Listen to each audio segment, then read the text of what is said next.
down there like a good girl, and in just a minute, you'll forget that you had any trouble.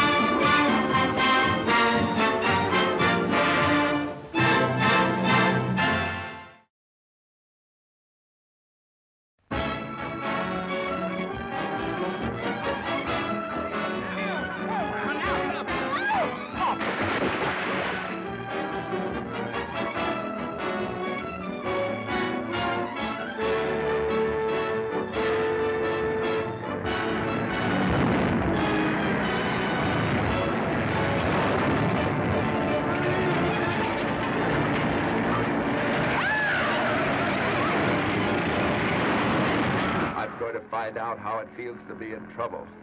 Without friends, without credit, without checkbook, without Dave. Alone. And I'll go with you. How could I be alone if you're with me?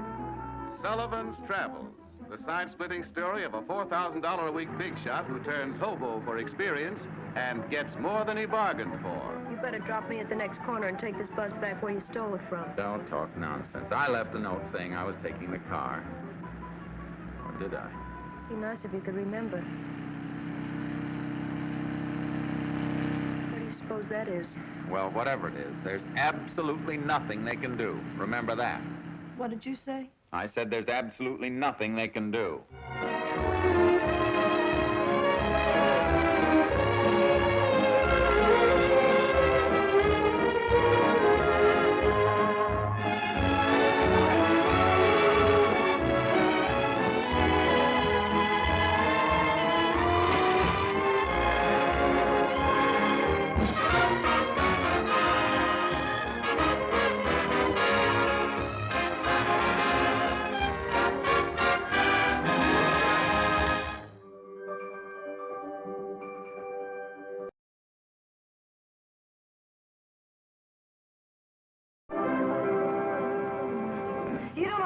Having some intelligent person that I don't know now.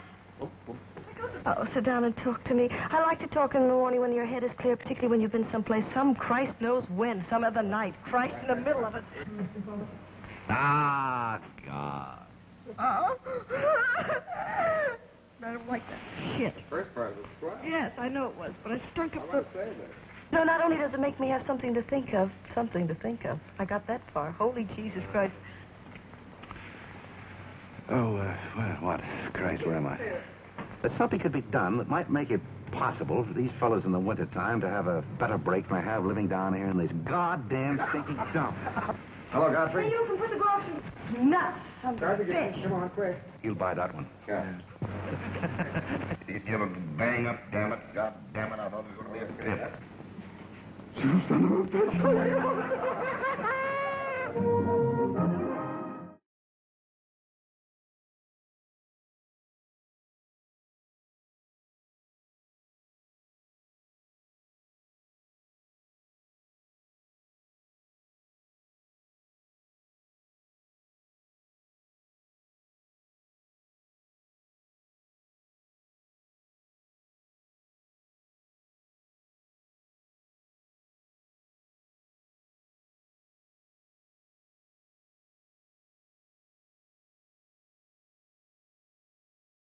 Why isn't the mic pick? Okay, all right. They can hear us now. One second. Sorry. I'm not forgetting the thing. Why isn't it? Hello. Okay. There we go. Okay. Pretend none of this happened. Pretty sure nobody's watching, so it's fine. Toronto, Cannes, Berlin, and Sundance, everybody chat about. Good movies, chat about. Good movies, chat about. Good movies. Good movies. Good movies. Hooray! Okay, now they're hearing us. Great. Hello, everybody.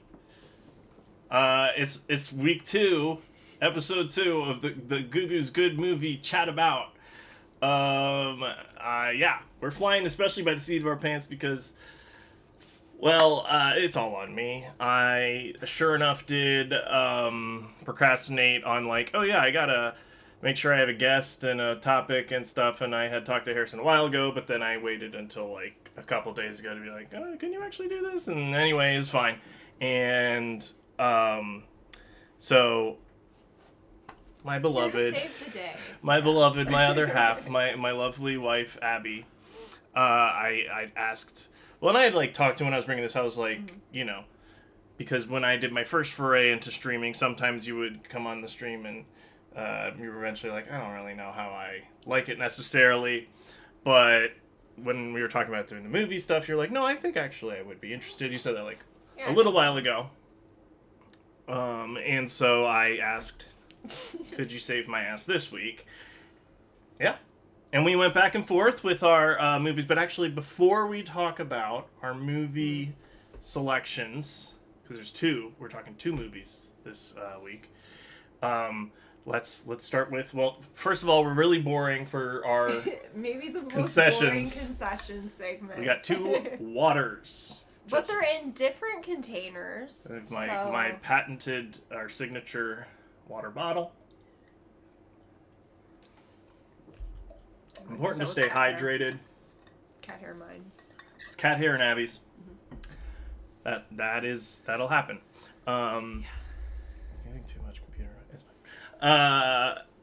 So that's concessions over and done with. I'll try to make that more interesting in future ones, or I won't. I don't know.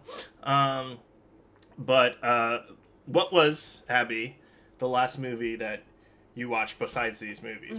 Was it I'm Still Here? Right? I guess since we watched that like yesterday evening. That was Thursday evening, but yeah. Oh, well then The Favorite. I watched that. Oh, you watched Friday The Favorite without yesterday. you. That's right. While I was at work, you watched The Favorite. Yes, I love I actually idea. don't even know if I really rewatched that one. I've watched it several times. I should. It is really very, very love funny. it. I do like The Favorite. Yeah, it's really good. It's not my favorite Yorgos Lanthimos, See, but I maybe I don't know. Maybe it's basic of me, but like it kind of might be just because I love all 3 women and their. Well, and you have Nicholas Hoult being very funny as well, and I'm such wigs. a Hoult like stan. I know I chatted you about it, but like his wigs are so obscene. They're so funny. They're really good wigs. Do you wear wigs? Oh wow. See, I have to be okay. I'm trying to find the right audio levels. We're working on it, folks.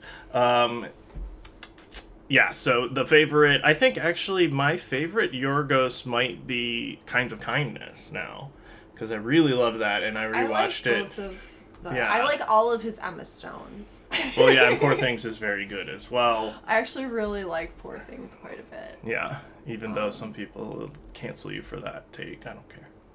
Some people were really upset by that movie as being like sexist, which I just kind of think is sexy baby movie. Because portrayal is endorsement, as we all know. Anyway, okay, great. So that was, and then I think so. Did I watch anything after? Hang on. We're consulting it. Trying to remember if you watched anything last night. I guess I didn't. Well, sometimes I like put on part of a movie that I've seen before, and I just kind of half watch or zone out or get really swept up in it, like whatever strikes my fancy. But I guess I didn't. Yeah, I'm Still Here is the last one, and it really bummed me out, and I loved it. It was a really big bummer. I mean, like, it's a good movie. It's just very scary. I think it's worth watching, but it's especially, like, kind of difficult to watch right now. Then there's actually real people really being disappeared by our government, which is great. Anyway, that's neither here nor there. Okay, so then we move on to our next segment, which is coming attractions. What do we have coming up? And I'll start because I have. I'm very excited. Oh, God. Oh, God. All right, very smooth. So the 50% off 24-hour Criterion sale was earlier this week. I found out, or I figured out, that I had been sitting on like 3 separate Criterion Channel $10 codes. Because if you're a subscriber to Criterion Channel, anytime they do a 24-hour sale, you get emailed a few days before by the Criterion Channel saying, here's $10 as a thank you for being a subscriber to Criterion Channel. So I had used one of them before, apparently, or maybe even another, but I had a few that were even older that I found. So I had 3 of those, and I also realized I was doing a lot of searches in my Gmail inboxes, just as my organizational method. I was doing searches in my Gmail inbox for Criterion $50 reward or whatever, because I should have earned 2 of them, and I did, and I found those as well, which I had never redeemed. So basically, I got a lot of movies for $100. And let's go through them. I'll do the ones that I haven't seen yet last. Okay. So we start with No Country for Old Men. All right. The only, maybe not the only Fellini movie I've seen, but my favorite Fellini movie of the ones I've seen, La Strada, which you haven't seen that one, you said, right? Okay, I'm excited to watch this one with Abby. I was thinking, I have thought about doing one of these movies for the episode this week, but I didn't know if I'd get them in time. But sure enough, they came just this morning, but that's okay. Recently, we saw Mickey 17 and talked about it a little bit last week. We loved it, and it made me really think about Okja and how much I love Okja. I love that big. So I got Okja in 4K from Criterion. We love Wimbleders, and we love Koji Yakusho. And Perfect Days is kind of a perfect little happy, sad meditation on life, and it's beautiful. Beautiful film. Beautiful film. We love a toilet movie. That started as a documentary about toilets. Public toilets in Tokyo. Beautifully designed public toilets. That when Wender's like, actually, I have a movie here with one of the great Japanese actors of all time starring in it. So, great film. And then another Japanese film, Evil Does Not Exist. This was beautiful. In the Circle of Distinction at the Bobskers this year. This was actually the runner-up for Picture of the Year, I believe. So, as we all know, Flo took it home. That cat took it home. Okay, now the 3 that I haven't seen. This is Sunday Bloody Sunday, which is Glenda Jackson, Peter Finch, and Murray Head. It's the John Schlesinger movie that he made after Midnight Cowboy, and we loved Midnight Cowboy when we watched that recently. And it's about Murray Head is in relationships with both this like housewife and also this man, and it's supposed to be very good. So I'm very excited to watch that. Anthony Mann, Western Noir, Winchester 73 with Jimmy Stewart. It's like the story of this gun that like is cursed or something. Like everybody that comes into contact with this gun has crazy stuff happen, I guess. I mean, that's the sort of what the summary that as I understand it. I actually think this may be like one of the first ones I want to watch of the new ones. And then this is going to be an undertaking, and I've just been intrigued by this, and I decided I just sprang for the 4K. The 3 colors, blue, white, and red, by Krzysztof Kozlowski. Supposedly just like European filmmaking masterpiece of the 90s.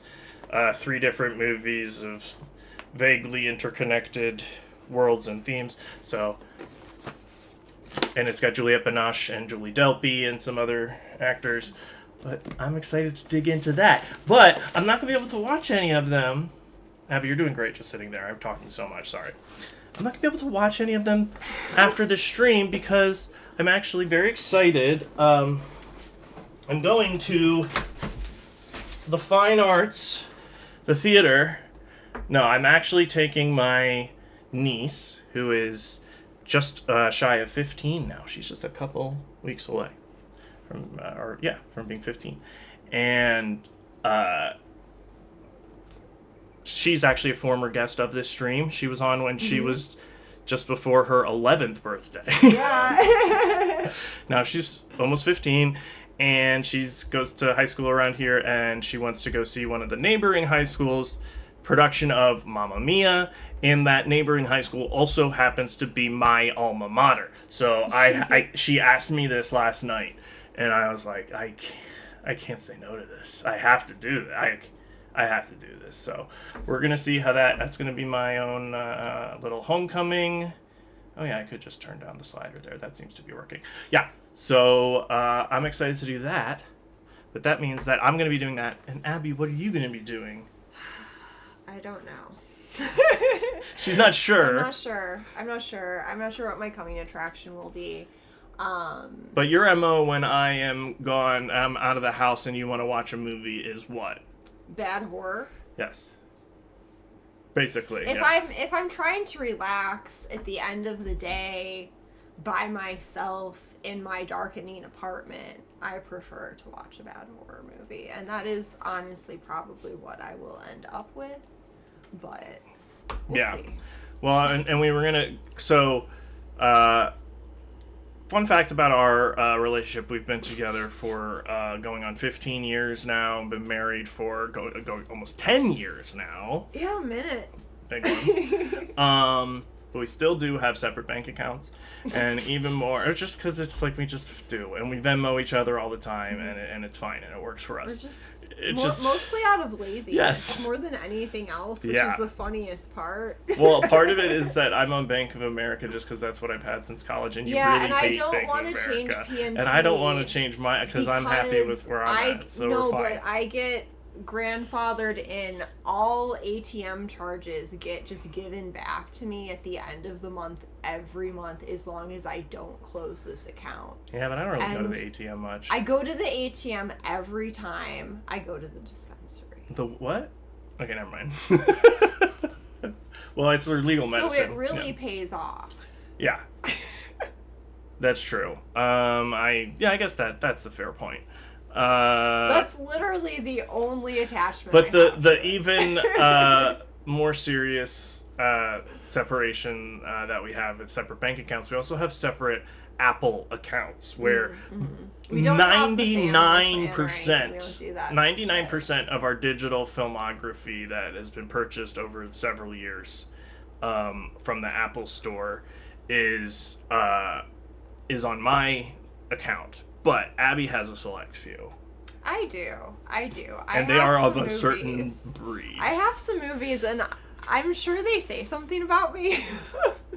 And honestly, I'm not even going to talk about them. I'm just going to read through them. That sounds great. We're going to take a quick walk through the movies that I own that are most easily accessible. I do have, like, DVDs and stuff, but honestly, they're, like, in a closet somewhere. And again, lazy. I don't feel like moving everything to get them out, and I never do. So I just watch the other DVDs.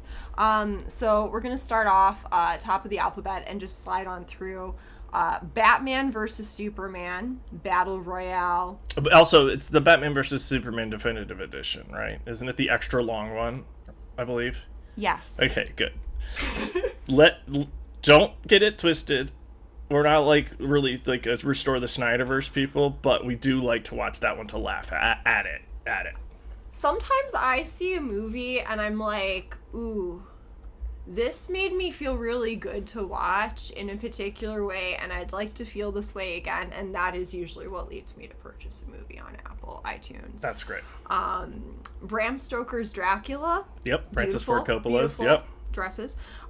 Burlesque. Mm-hmm. Charade, a real film. Which, Con Air. We also have a Criterion of Charade. Sorry, yes, Con Air, yes.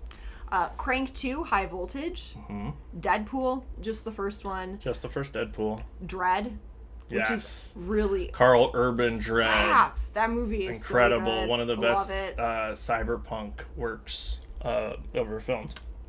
Howling 2, Your Sister is a Werewolf. Yes, also known as...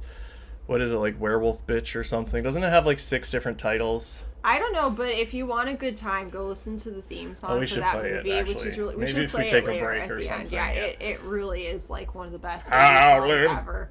howling. John Wick 2, John Wick 3, Jupiter Not John Ascending. Wick 4. That's the one that's missing. I did not buy that one. I was not a completionist. I skipped right to Jupiter Ascending, Live, Die, Repeat, Yes. Edge of Tomorrow, a film. Love Tom Cruise in this house. Mandy, another movie. Mars Attacks, The Matrix, Scream, just 1 through 4, because that was a pack that was on sale. Yeah, it was, and I don't care about the others. Well, and you got it before even the other ones came out, the newer ones.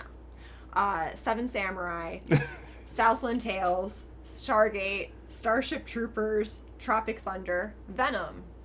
I think the one of those movies that you've probably watched the most is Stargate, maybe? Or is it Howling? Because you watch Howling a lot as well. It's like another key criteria for me in picking a movie to watch by myself is, can I put this on and like do laundry or do dishes or but draw, also like pay attention to this, and like am I gonna play like Slay the Spire or Baldur's Gate on my Steam Deck and just like watch this movie? Like, it better be something like Howling 2. The other really funny thing about you listing the movies you owned is that, like, if we like polled people that know both of us, especially have known us through the past few years, and you ask them which of the two of us has Seven Samurai, which of us has Seven Samurai in their Apple library, you would probably guess me, based on how hard I've gone into Japanese cinema. I really like But Abby Seven bought Samurai. that years before I even had seen Seven Samurai. Like, you liked it. I grew up watching some Yeah. I haven't seen a lot of Kurosawa's movies, but like my dad really liked Kurosawa, so I saw like Seven Samurai, Rashomon, Ran, Yojimbo. all the Shakespeare ones like were big hits in our house, so I've definitely seen all of those quite a lot. And this one is my favorite, as previously established. I mean, I think it's one of the great pieces of entertainment. It's so good. It's just a really well structured, entertaining, engaging. Like, it has so many different characters and storylines that all develop in interesting ways, and they all come build to this unbelievable epic conclusion. It's an incredible film. Anyway, we're not talking about that. We're not talking about any of these incredible movies. Now time for our feature presentation. I don't have anything to play here. But we can get like a curtain. Now we can talk about, I sort of started to allude to it. So when I was panicking about what we should talk about this week, we were going back and forth because I was like, "Can you just come?" And a reasonable question was, your immediate question was, "Well, what would we talk about?" What's the And movie? I said that's a great question. I have no idea. And as a horror movie fan, you were thinking maybe initially some horror. I was like horror. I was like, if I'm gonna be on here and talk, what can I say something about? What do I have actual thoughts about? And I do have some thoughts on horror. Well, hopefully, particularly body horror. Hopefully, Alex doesn't watch this. He probably won't. I'll quiz him. Alex, if you have watched this, get in the chat right now and tell me doopy doopy doopy, and I'll know what it means.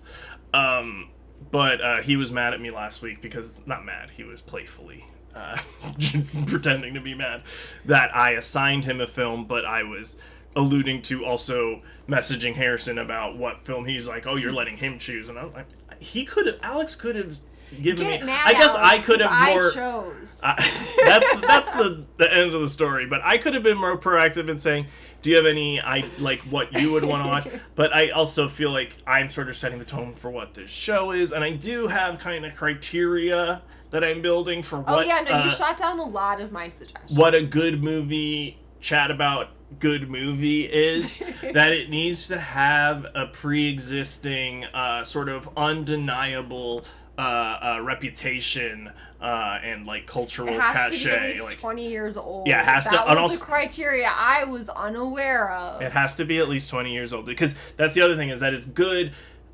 We're not debating, sometimes people, we just had the Oscars recently, and the Oscars revisit. And the Oscars are usually right. Right, That's the consensus. Whenever the Oscars come around, and you go back and you look at the past winners, and you look at the ones you're like, really, Driving Miss Daisy, and they hold up. Like Crash, you're like, yeah, exactly. Forrest Gump, like. Sometimes a movie, but like also we were watching, and I've watched even more without you.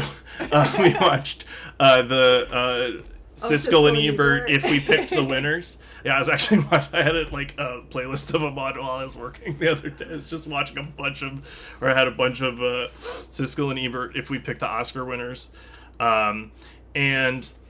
In some ways, they're really prophetic. Like, they're both really mad that Do the Right Thing isn't nominated for Best Picture, and they both think that if that was one of the nominees, that would have been their pick for what should have won, and they're both very right in that. But then they also have, like, bizarre takes. Like, they do love Driving Miss Daisy. Like, they are, like... They're not like this movie is really they're like this is such a beautiful about how this woman can change, and they're like it's amazing that this woman started to see a black guy as a person. Yeah, like really, and you're wow, that's of the time that was really good. But if I wouldn't have Driving Miss Daisy as a good movie on this podcast now, because over the past several years we're like, it's a bad movie. That one hasn't aged so great as like. Just something that stood the test of time. But these movies have. And that's it. Actually, I think that these are both really, really great movies for kind of representing their times as well. They're two Depression era movies. I think that they're also movies that can really inform us today, yes. especially like because of their point of view and because they're both ultimately sort of really well done morality plays. Mm-hmm. That those messages are obviously still true today. Yeah, so I wake up I think yesterday morning, I guess it would have been. Yeah, we had a lot of forethought. We've done a lot of planning coming into this. So. And Abby had chatted. Abby gets up a few hours before me every day. Yeah. And she'd already chatted me. What about if we did? What if not picking one movie? But two screwball comedies. My Man Godfrey from 1936, starring William Powell and Carol Lombard. And Sullivan's Travels, Preston Sturges film from 1941, starring Joel McCrea and Veronica Lake. And we've both seen those movies. We both watched them together. And I was immediately saw the appeal because the basic gist, top level plot description of My Man Godfrey is a rich socialite, like sort of adopts a homeless guy or a forgotten man, as he's called. I like to think of that was like a Depression era term, and makes him like her butler, and it's a whole class satire thing happens from there. There's a lot of twists beyond that. And then Sullivan's Travels is about a very successful movie director who wants to make a film for the common man that really represents their plight. And so to get in contact with that, since he's an out-of-touch liberal elite, he decides to make himself up like a hobo as well and to go ride the rails and try to understand that, but he keeps getting thwarted and returning to luxury or choosing to go back to luxury, and in the end decides that people just want to laugh, and it's true. So those are just like, so it's the playing of high and low, my favorite Kurosawa film, and all of that, and it's like very, very early we're 1936. Like I've struggled, like 1940s on, I'm in. Like you tell me a movie, I'm good. Oh, see, I love a lot of 30s movies because there's a lot of screwball comedies, and that's when you get like It Happened One Night, and all of the screwball comedies of the 30s and 40s rock. So I do think Bringing Up Baby, His Girl Friday. I do agree that like the ones that I have enjoyed are the screwball comedies, because the reason that I kind of have trouble with like maybe the more like a more melodramatic or serious or even like comedic but not screwball kind of is that we're just a few years removed from sound like coming into pictures, so they're still figuring out like Oh, what yeah, sometimes they do film sound acting bad. is. Well, and also like you're going from silent film, which is all like expressiveness and overdoing so that people can sort of understand, and it's like a whole very stagey way of acting. Well, and that's actually a plot point in My Man Godfrey, is Carol Lombard's character, Irene, her sister's constantly calling her out because she's always exaggerating for attention, and she's doing those actual like silent film because poses Carol and Lombard dramatic was poses. a silent. She started in silent film as well, didn't she? I honestly, I don't know. I thought so. Looking at her letterbox briefly before, Maybe. She was in a lot of movies. She was in for a movies in the really 20s and long stuff. So time, yeah, a I mean, really long time. she was a starlet, and then now she's still only like 28 when this movie was made. Baby. Yeah, so a lot of the reason that, like, I guess because I start from an actor point of view a lot of the time, so a lot of the acting will be like not calibrated correctly in other, like what I'm talking about, like dramas and stuff like that, because it's almost still like stage acting and they're still modifying it, they're still figuring it out. Whereas with the Screwballs, there's both like that lends itself, it's already a stylized type of plot and world. It's like a film noir, where I feel like those Right. are the two genres where it's really easy to get into them because it is kind of like a put on thing. Yes. So it's easier to sort of slide into Right, when it's that all sort in of like a fantasy. very heavy stylized like visual or whatever, like sort of wacky plot, like that lends itself to that sort of helps me a lot. And also a lot of the Screwballs, and definitely the ones that we're talking about, do have a lot to do with class. And I think, again, we're talking Depression era, and we're talking a time where a lot of people used to be rich and then had nothing, or they had a sense of how precarious, if they had a little something, like their position was. So I think the idea of directly sort of poking at that sort of anxiety that was so real created that's what sort of really created the potent comedy. And I think that's sort of what My Man Godfrey is directly about. We can start with we'll start with a little My Man Godfrey, we'll go into Sullivan's Travels, and then we'll sort of like talk about the sort of connections between them, or those can sort of happen as well. Yeah. Whatever, I'm still figuring the show out. Thanks, Abby. Have some confidence. You're good. It's okay. You're doing amazing, sweetie. God. Chris Jenner. So, My Man Godfrey starts with, it's basically Do you want me to explain My Man Godfrey? Because it's one of my favorite childhood movies. Do it. Yeah. Okay.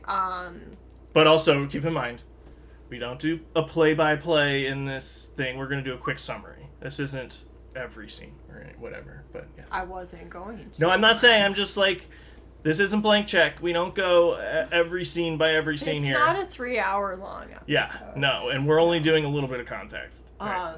No, but so My Man Godfrey is essentially the story of a man who is super depressed and becomes radicalized through experiencing the kindness of the poor juxtaposed with the absolute insanity of the rich, and how just broken brained this particular family is around him. Well, and I think his own family too before that. Yeah. Like he has had a failed marriage. He's just kind of like, I give up, gives away all of his money to this woman who he's leaving, or who has left him.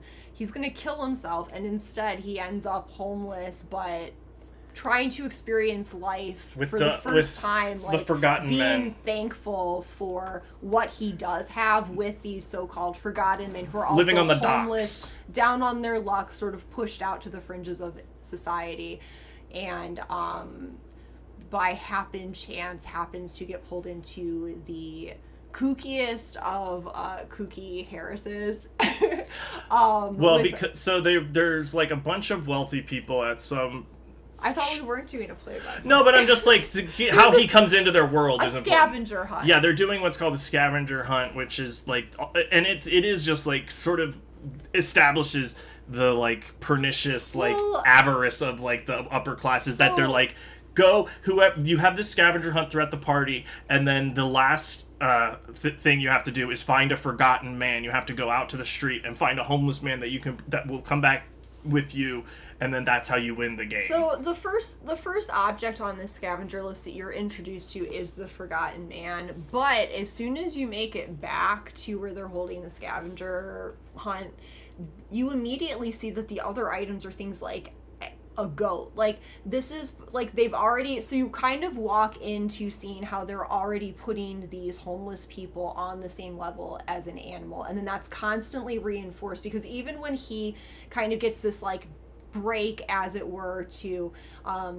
she offers to him to, like, come and be their butler, because they really need a butler, because they're always going through butlers. They're always going through butlers crazy. because they're insane and rich he gets people. there, Yeah. and as soon as he gets there, they're immediately comparing him to an animal or a pet. Well, and they're treating him like a pet, and like the a fascination to the give this little rich matriarch girl some joy. The matriarch has her own little pet, which she calls, like, she's like Carlo, who's a pianist. We're told a pianist. We see him play piano like once, and he's an artist that she's her main patron. But really, what he is he's like her little pet that she keeps around. Abby pointed out her that little court jester. that there's and like a court jester as well. And there's a line that Abby pointed out that I had missed, where you said that she took him on right after she lost her dog or something. Well, no, like, it's the thing that they say about the daughter is they're like, Godfrey. Godfrey. Thank goodness Godfrey's here, because you're the first thing that's made her smile since her Pomeranian died. Right, and it's like, there's a real feeling of treating the lower class like curiosities and pets. But, like, that said, like, he does kind of, like, the reason why he is sort of, like, going along with it is because he does see that despite all of this, she is kind of wanting to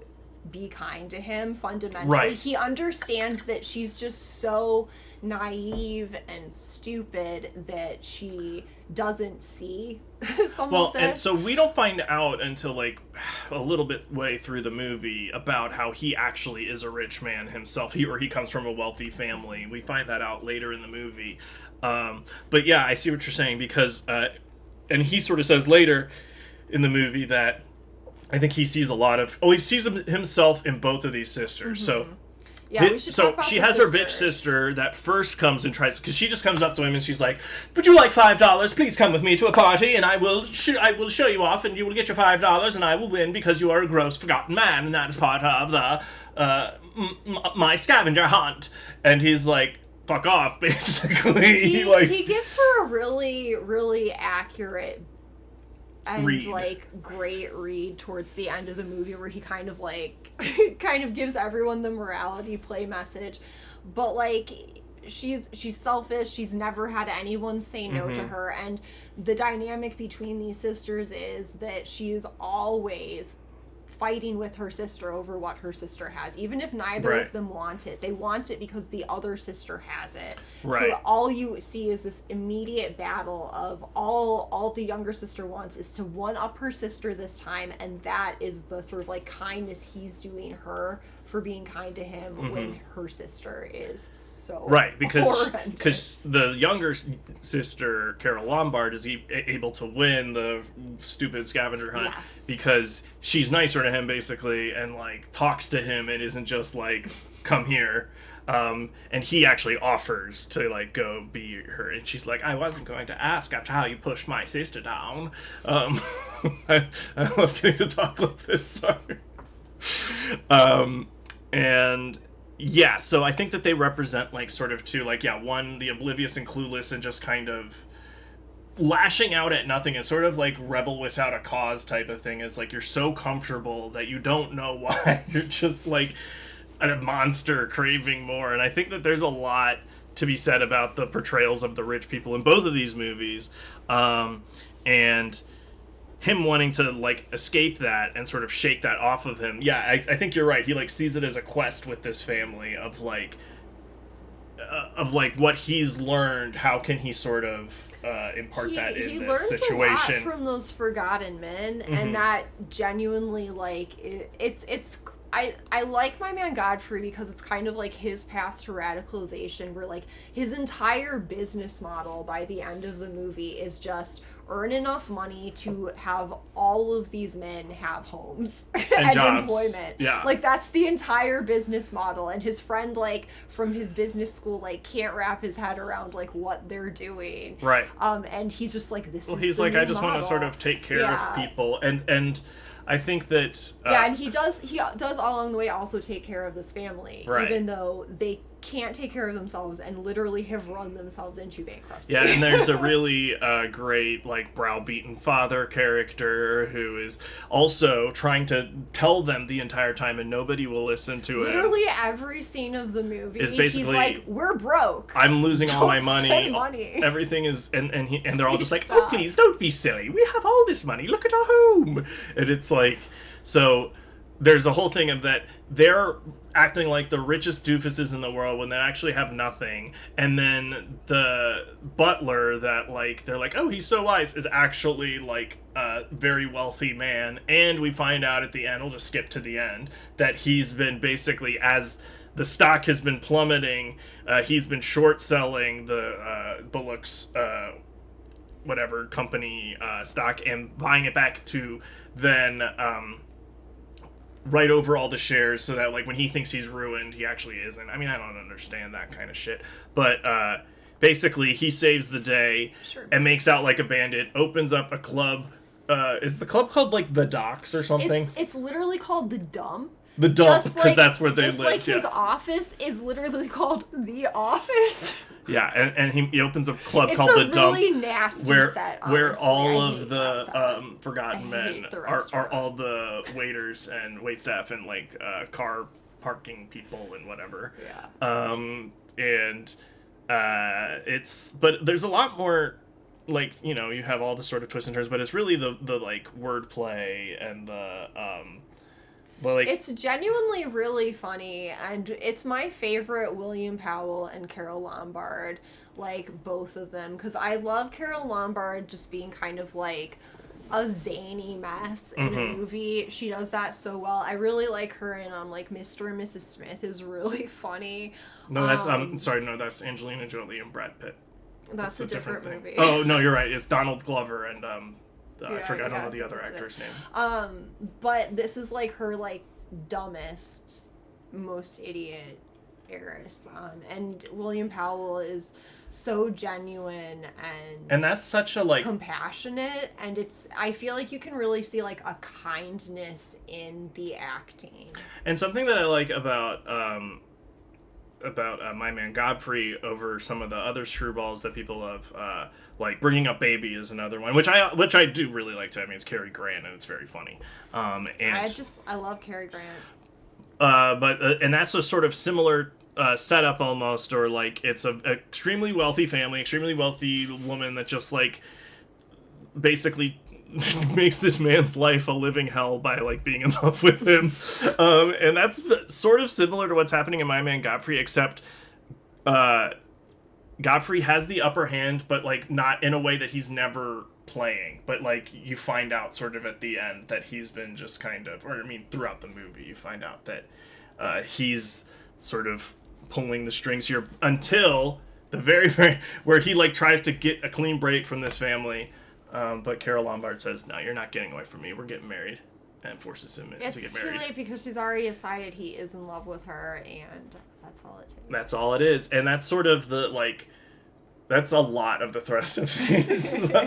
Bringing Up Baby is another big one. Most of any movie that includes a scatterbrained heiress pretty much involves her ruining a man's life. Yes, I mean, What's Up, Doc? Yes, that was what I was going to say. And What's Up, Doc is another one where she completely. And that's ruins his life. 1971 or so, or early 70s. She's also Bugs Bunny. Yeah, where Barbara Streisand is Bugs Bunny, and it's a screwball comedy where she ruins Ryan O'Neal's life because she's in love with him, and all this shit happens. There's a whole bunch of property damage. It's, like, crazy, and everything. She gets away with everything because in the end, they're all in this courtroom for, like, destroying an entire San Francisco city block or something, and they get away with it because her father is the judge. And I think that's so much of like the way that these movies sort of operate, is that these rich people get to live out whatever their wildest fantasy is. Like, well, that's literally Sullivan's Travels. Right. Is like he has a fantasy, he's going to tell the fantasy, so he decides to live it first. Right. He's so bad at it. Exactly, yeah. Actually, so we can move on to Sullivan's Travels, which is, so Preston Sturges is such a cool director. We love Preston Sturges in this Palm Beach house. Story is exquisite, and I almost like wanted to do that one just because it's like the best movie. That also ever. has some It's so class rich. implications to it as well, and has an elite wealthy characters and family It also that has are some weird. really smart details. Yeah, and it also has Claudette Colbert is amazing in that movie, and it she's has so our fun. probably my favorite single scene from Preston Sturges, which is the entire sequence on the train is just so God. good. Yeah, it's so good. Yeah, with the hunting. But there's also a lot of ridiculous, like almost like Buster Keaton-esque physical comedy sequences in Sullivan's Travels as well that I actually forgot until we just rewatched it. And he always has like a company of the same actors, like supporting actors. Actually, Palm Beach Story came out in the same year as Sullivan's Travels, along with 2 other movies that he directed. He made 4 movies in the same year. And Sullivan's Travels at the time, it was got kind of mixed reviews. Like I think like the New York Times loved it, but then other people didn't. And so it didn't make as big a splash. I think Palm Beach Story was a bigger hit. But Joel McCrea, who plays the titular Sullivan, he's in both, yeah. he's also one of the leads of Palm Beach Story as well. Tell you who's not in any other Preston Sturges films, Veronica Lake, And because that- they didn't get along. And she was a big star, and is like the entire poster for the movie. Like in any movie poster you see of it is just Veronica Lake, which is really funny because she isn't in the first like third of the movie at least. Veronica Lake is fantastic. But she is absolutely gorgeous. She's very beautiful. She's very small. She's like this tall. She's like 4 feet She's like tall. this tall right here. She's fast. But she's so funny. I mean, she really is. And the interplay that she has with Joel McCrea is like one of the best, like, chemistry and like just the way that they are with each other. And well, they also hated each other because, spoiler, everyone who worked with Veronica Lake, low-key hated her. Well, yeah, you know, that's like a big star. No, she like genuinely had like she was like an alcoholic and stuff. Yeah, really had trouble and undiagnosed mental illness. Mm-hmm. But she's also super fascinating. She never wanted to be an actor. She wanted to be like a doctor. And it's like literally like but one she of the looked too biggest beautiful. Stars of her time, one of the most popular pinups of her time, and she never was really that interested in it. But this is one of the roles that she like wanted to play because she thought it was interesting. Yeah, and you can see why. I mean, like there's a lot. Like, she is, like, wearing the pants in this relationship in a real way. Like, once she gloms on to... I mean, it's a similar thing, that, like, once she decides, I love you, like, you're my guy, like, she's, like, latched on and not going anywhere. He keeps trying to, like, send her away, and she's like, no. That's a classic trope of the screwballs. They of never, them being they like... never do. Yeah, them being like, okay, we're done now. And then being like, no, we're not. Yeah, there's a real lack of consent. But I do think that... But she is, the difference is that she's very decidedly, like, middle class or lower class even. Like, she's, like, giving up on her Hollywood dream when they kind of come together. Where she's, like, only been able to be an extra and, like, is going back to her hometown or whatever. And so she actually has a much better head on her shoulders than typically that pursuing Yeah, but, like, girl. Neither of them are good at being poor. Yeah, that's true. Neither of them really knows what they're doing. She keeps telling him throughout the movie, like, no, I'll help you Yeah, she's like, out. you need me. Yeah, you can't do this without me. She's not any smarter. Like, they're both just They're both pretty useless. like, they do not know how to be well, poor at we all. should. So the reason that they want to try to be poor is that Sullivan, this big director, you know, he makes these sort of like comedies and action movies, and he wants to make a really serious drama that's about a movie like, that really means something. yeah, and he wants to adapt a book that is called "Oh Brother, Where Art Thou?" And so this is the way that I first came to know about Sullivan's Travels, is that when I was a budding little young cinephile, And I loved The Big Lebowski, and I loved Fargo, and I was getting into Coen Brothers films, and then there was a new movie coming out called Oh Brother, Where Art Thou? And I heard it was an adaptation of The Odyssey, and I said, oh, okay, so it was Oh Brother, Where Art Thou? A line from The Odyssey, and it's not. And I was like, so what is this? And I, read about it or whatever in Entertainment Weekly or whatever it was, and see that it's this movie that this movie Sullivan's Travels, which the Coen brothers have frequently cited as being like one of the most influential films for them. Like homages and stuff. I mean, obviously they named the movie. That's itself an homage, but also. I mean, sequences even. But watching the movie, there's a lot in it where. Like, the way that they talk. So we're 1941 now. We're 5 years past. And I do think it's a clear level of sophistication in terms of, like, the dialogue being more film, like, for film in a way. Like, less stagey or radio play and more for the film. Every 30s movie reads like a play. Yeah, or a radio play. Yeah, right. Which was funny. I mean, reading about both of these. Well, I think My Man Godfrey has been a radio. Something that they would do, I found out, is they would do like the Academy Awards theater type thing, and they would do radio plays of movies that like were nominated or won Academy Awards, and and so like they did one for Sullivan's Travels, and Veronica Lake came back, but it was a different person. Oh, that's kind of cool. And probably. And they did it for My Man Godfrey as well. Wanted to work with her. Although I think they did actually make another movie. Yeah, and well, that's in her autobiography. My Man Godfrey also had a remake with David Niven in the 50s. Oh, okay. See, and I also like David. We love David Niven in this house. He's classic. Yeah.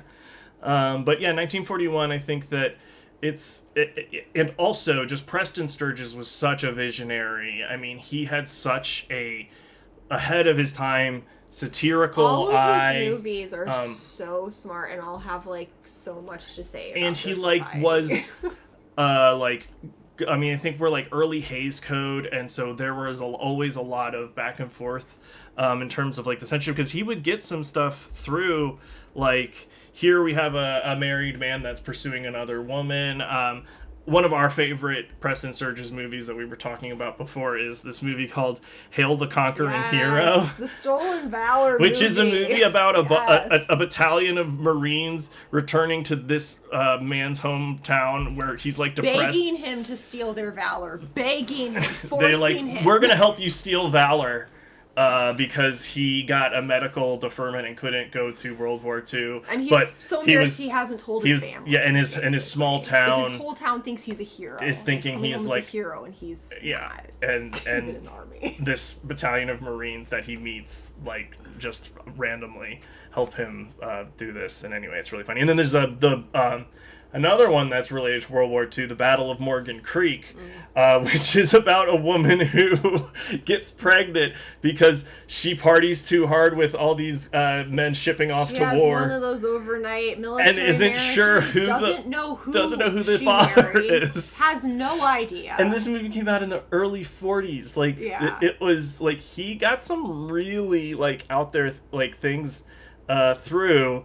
And yeah, he just had a really sharp satirical take. And I think here, you see it with, I mean, it's almost, I don't think he made another movie that was as like meta in a way where, you know, it's Hollywood. Right, about Hollywood, about a movie director. I mean, I do love Unfaithfully Yours, the one with Rex Harrison. But that one he's a conductor, and that's the one where he like fantasizes about killing his wife, and so which is like it's very black comedy where like he like has a whole fantasy about killing his wife and what would happen and all this stuff, and there's like a bunch of that happening. It's a crazy movie. It's really good,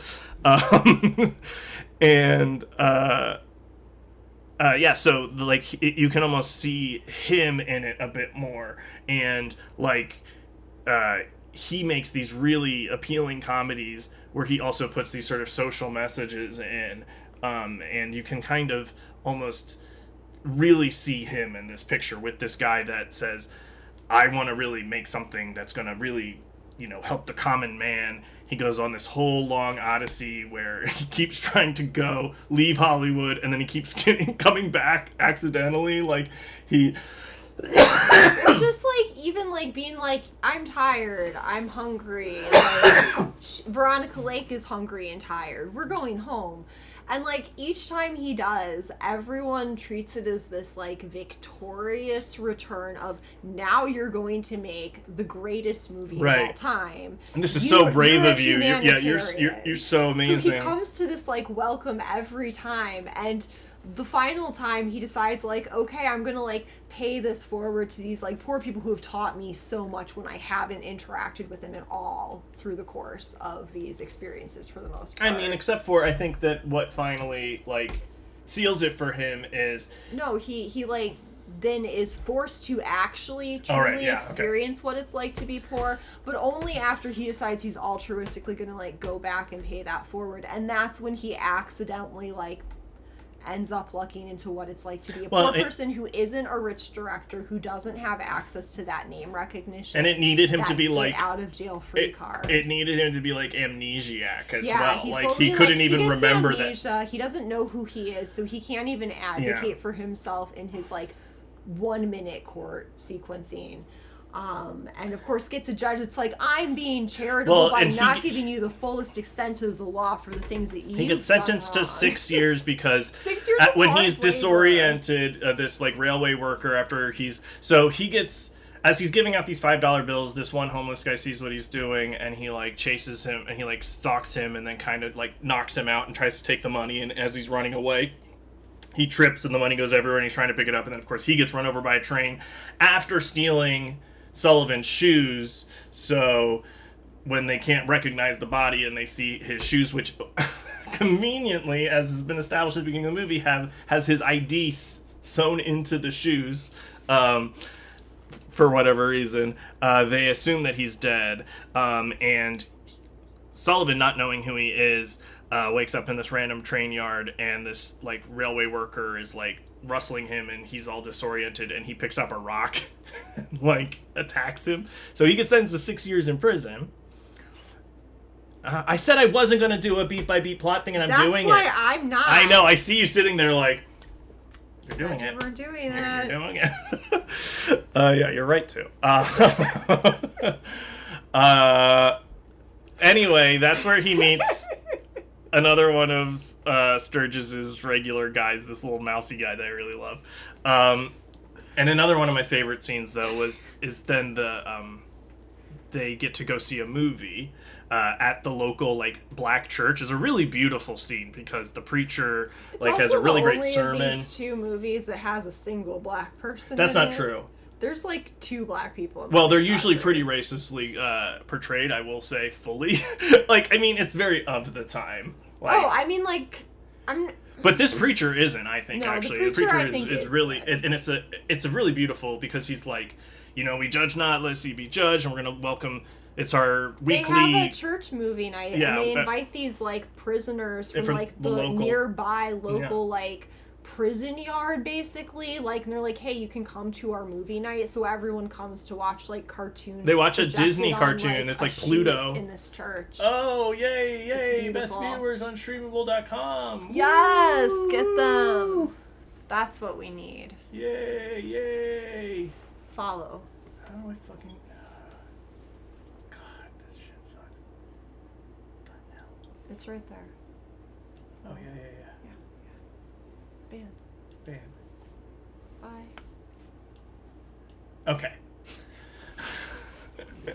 And now I forgot what I was talking about. Oh, so they see these Disney cartoons, and all these poor people, both the prisoners and the parishioners, and everybody is just howling, laughing. Guards. Yeah, everyone together is just cracking up. Watching, and that's really the lightning wake bolt moment. Oh, but then this is another really funny twist that I think is one of the great, like, social satire lines in the movie, is when it finally clicks for Sullivan who he is, and he's talking to the nice guard that likes him. He's like, You don't understand. They don't put rich directors like me in a place like this, which is, like, so true. It's like, this isn't the system of justice for me. I didn't realize who I was. Now I know. And in order to get out of prison, confesses to his own murder, which is a really clever way to get out of prison, I think, because he needs to get his picture in the papers, and by doing that, they verify that, he's so anyway. And it all lives happily ever after. And then he's on the plane, and like Abby said, every time they're like, "You've done it," and now, wow, you've really. Now we can finally make. You've gone all the way to movie prison, about and the poor. like you have suffered so much. And he's like, "No, I don't know anything about suffering. I want to make a comedy now. I don't want to make Oh Brother, Where Art Thou?" So after putting him through all this, it's great because like early on in the movie when he first sort of teams up with Veronica Lake and they I think steal his own car. Mm-hmm. He's like, "What movies do you like?" Oh, yeah. In movies, and she's like, "Oh, I like the movies where you laugh. Like, right. I like when you go to the movies and you laugh. Oh, I saw this movie. It was really stupid, and I laughed. It was great. I loved it." And then at the end of the movie, he kind of has this. Yeah, she basically lays it out she's for him. Already right. Right in the beginning, and that's where I'm saying that she is much more of the wiser, good head on her shoulders of a character than that role usually She's like, "Oh is. yeah, when you're poor, you just go on and she have a good time, knows I everything think. right away from the beginning. She's like, "No, what are you doing?" So I really love her character. I love there's just so many other little jokes. They just have little side characters that are only in one scene but get to have a funny little interaction. Sturges is just my favorite of the old comedy directors. I mean, I love a Sturges, and I love this. It is probably my favorite one just because it feels like Sturges making an actual statement picture, and I think that's why some people don't like it, and I can get that side too. I mean, I think Palm Beach Story is his funniest movie. If I just had to sit down and watch a Sturges movie, and I had to watch it every day for the rest of my life, I'd watch Palm Beach Story, because I could watch that every day and notice something new and small and fun. And that's one where she's a little bit kooky, but not she's fully. She's calibrated. Yeah, she's both, because what she's doing is pretty insane. She's like, "I've ruined my husband's life by being bad luck, so I'm going to leave him with all this money." And I love my poor husband. I'm loving him, I'm gonna go get a rich husband to give my poor husband a bunch of his money. Anyway, it all has a Shakespearean comedy ending that really is just wild. And we, the most recent time you watch it, we realized that it's there's a whole other there's a whole, side, setup within the movie of it that, then upon realizing, you didn't even made me it was, our mind. third time watching it at least, and that was when you realized. And I was like, I love this movie. But yeah, I think so. The screwball comedies, I mean, these are Depression era movies, and I think that context is sort of a lot of why I think they're just really recognizing funny. The rich suck. The only difference between the rich and the poor is that the rich have money, right? So rules apply to them differently, right? They're all sort of operating from this perspective of when you're wealthy, you have to search for meaning, almost. It's what every scatterbrained heiress is doing. It's what Sullivan's doing. How any .com tech bros always gotta change the world. They can't just make a nifty app. They have to be we're gonna disrupt and all this shit. Yeah. It's but then there is the main character syndrome of being so obscenely wealthy that you just think you could control all of reality and just bend it to however you want and buy all the social media platforms and just make us all fucking crazy all fucking day because you need everybody to know about you and everything about your stupid fucking posts and your stupid fucking memes and your stupid fucking Doge bullshit. I fucking hate you. But it's rich people are kind of like that. That's a clip. That's a new segment we're trying out. That's a clip. Talk to Elon. Fucking hate That guy. Do some more ketamine. You're not doing enough ketamine, Elon. And I actually think that you could do more. I think you could do agree. way more. You are a soy beta cuck if you are not trying to hit a world record for ketamine consumption. Elon, please do ketamine. Keep doing ketamine. Do so much ketamine. Maybe try some spiked with fentanyl. I don't know. Whatever. Let's... actually, I want to add my Letterboxd on here, my Letterboxd account. How do I do stuff? God, this shit. You could... Oh, text. That's what I wanted. All right.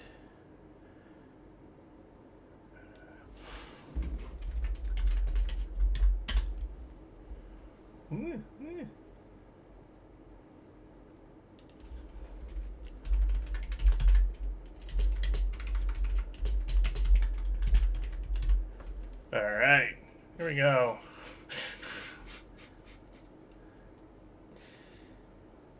Yeah. I'm not on Letterboxd, so you won't find me there. All of my reviews are off the cuff in my living room. But you're frequently watching these movies with me. Yeah. I mean, but I do have different takes. Like when we saw, Empire State. I'm still upset. I'm still upset about her hair. No one in a post-apocalyptic world dyes their hair platinum blonde. You're talking about the Electric State, Electric not Empire State. State. I don't know. That's like, how much of an impression it made on me. I was like, is this the Alicia Keys? No. I was actually going to run through the movies that I watched this week. Since the last I watched stream. most of them. Yeah. That's right. Well, we watched Woman in Witness Protection, which was so Good. fucking fun. So fun. That's Liked another that one. Itami. I was talking about Itami last week with Tampopo. I love him. We only have 3 of his movies left to watch now. We've seen 7 out of 10. Taxiing And Woman love all of is them. so good. Nobuko Miyamoto, one of the all-time great Japanese Love her. actors. She's just so wonderful. Let's see. Oh, we watched the documentary Grand Theft Hamlet, which was pretty interesting. It was about a COVID-era actors in quarantine in England wanting to put together a production of Hamlet in Lots of Grand footage Theft of Auto. people trying to recite monologues from Hamlet while random people spawn in and shoot them. Mm-hmm. So if you enjoy that, it's really good. I enjoyed it quite a bit. And then that same day we watched Climax. I really liked Which Climax. it was a bad trip, but really in the liked best way. But that's like, you Climax, love that. Like, you're like Yeah. Mandy. Like, it's very. I like a movie that does a good job making you feel like you as the viewer are also in an altered state with someone in the movie. And Climax does that really, really, really well. Yeah. Where just the way that they visually tell the story and film it makes you feel like you're part of the trip, and you're also kind of having this weird out-of-body experience, and the way that they edit it and film it, like, it's really good. It really, like, there's kind like, of gets in your head. I was reading about it, and there's like a solid like 40 minutes that are an uninterrupted Before shot you of even him. get to the opening credits, kind Oh of. no! Well, yeah, there's that. But I'm also talking even after like the Yeah. bad trip is really set in. Really It sucks is you in. it's an That's when you actual drop the credits, continuous is you're shot. already in the trip, And kind of just with crazy everyone. shit It's happens. really fun. It's really That fun. was great. I rewatched Bowfinger, which I always love. I love Bowfinger. Really funny comedy. Oh, I watched I don't know if I told you about this. I watched this movie, Thunder on the Hill, which is an old Douglas Sirk noir from 1951 about a like convent where Claudette Colbert is like a nun there. I know she's really good in this too, and She's good in everything. it's in, where is it, like Norfolk? It's one of those sea towns in England, and there's like really bad weather, so they're transporting this woman who was found guilty of murdering her husband to be hanged, but because the weather's so bad, they have to stop at this convent. And Claudette Colbert sees it as like a sign that like they're trapped there, and she suspects that the woman's innocent. And Claudette Colbert's performance was amazing. The rest of the movie was a bit standard noir. And then we did watch The Electric State, which, as previously discussed, really good movie. Everyone likes it, including us. It gets my coveted half a star. Oh, it's not even going through. Oh yeah, because it's green. The text is green. That says 1/2. That's a 1/2 star on the electric state. Aggressively joyless, no moment of levity, excitement, emotion, nothing registers on any level. It's just really clear that no one has put any thought into anything in a meaningful way in that movie, which is the only reason why any woman would go from having dark brown hair to this an is Abby's biggest problem. time dyeing and maintaining platinum blonde long hair. Well, it's post-apocalyptic because the war's over. You think I'm defending the hair choice. Lots of bleach? I don't think so. I don't. They barely have electricity. We watched this beautiful movie that we didn't really understand, but it was beautiful, called The Assassin by Hu Shaoshen. It was genuinely really confusing. But it was beautiful. Beautiful. And he also directed another movie we love called Flowers of Shanghai, which really is a very fun opium trip All of of a his movie. movies are very dreamlike, and they're not even surreal, but they just kind of feel a little, like, fragmented in a good way. Yeah. And then we watched I'm Still Here and that was sad. Free Mahmoud Khalil. That's what that movie has said to me. And I really loved the movie too as well. It was great. And I want to actually read the memoir that it's based on because like it's a character in the movie. Her son is the one that ended up writing but he's like a minor character in the movie really. So I'd be interested to really read it from his perspective as well. Like sort of how that like his like just more of his words like of his, because it's really about him at an older age, I think, coming to realize everything his mom went through, like once you come to that age, like what she had to like go through, and as he's writing the memoir, she's in like the advanced stages of Alzheimer's and stuff too, so there's a lot of back and forth in time. Anyway, beautiful film, very big bummer. Fernando Torres was indeed great. Yeah, made me sad. And those are the movies that we watched this week. And then we watched My Man Godfrey and Sullivan's Travels. What are the names of these movies? Well, My Man Godfrey, we were watching it, I was like, we should also do, because My Man Godfrey, we could do His Girl Friday. But ever since I said that, I'm like, what's the name of the movie? His Girl Friday is also It's very good. I think I might do that with like I love that movie. A newspaper movie like theme or something, because I love newspaper movies as well. I love journalism movies. I tend to like those journalism movies, court movies. Those I'm pretty easy on those. Abby, is there anything we have left to say?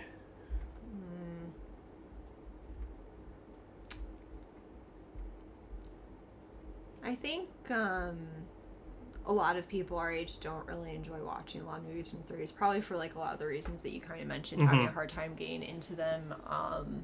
But I feel like especially right now, it's like a really good time kind of to get back into like the 30s in particular, because there's a lot of reactions that they're having that I think really resonate with how people feel today, because what they're reacting to are things like... Yeah, I think the 30s through the 50s. I mean, like, really, people don't watch movies before the 80s a lot of the time. It's pulling teeth, like, for just, like, a general public to be like, why would I watch a movie that old?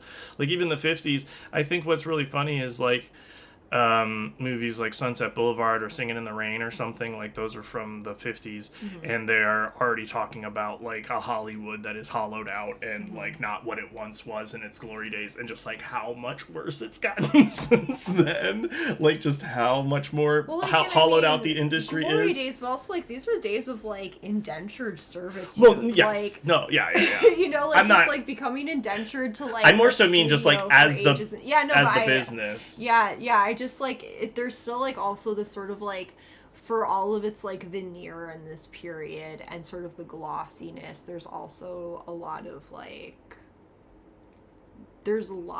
drug abuse and mental illness that's, like, untreated and undiagnosed. Oh, and just horrific sexism and, but, like, assault and all kinds of, I mean... Yeah, just, like, going around full-on human trafficking, like, which... all still happens today, but like it's always been kind of, and that's also where David Lynch and like Mulholland Drive like kind of come in. Is like that sort of, that is really the like psychic underbelly terror that he kind of plumbs. I find that's one of the really great qualities of Mulholland Drive, is how it sort of makes you feel icky. Yeah, but I think there's something really comforting in sort of watching some of these older movies from this period and just feeling a little bit like less alone in that, like, yeah, these people are crazy psychos and we should laugh at them, and that's absolutely the right response. Actually, a movie that I want to watch, I think maybe this week or just soon, is I do want to watch the Charlie Chaplin movie The Great Dictator, which is of course a movie that came out in the middle of the World War II, where he's making fun of Hitler, which is kind of baller.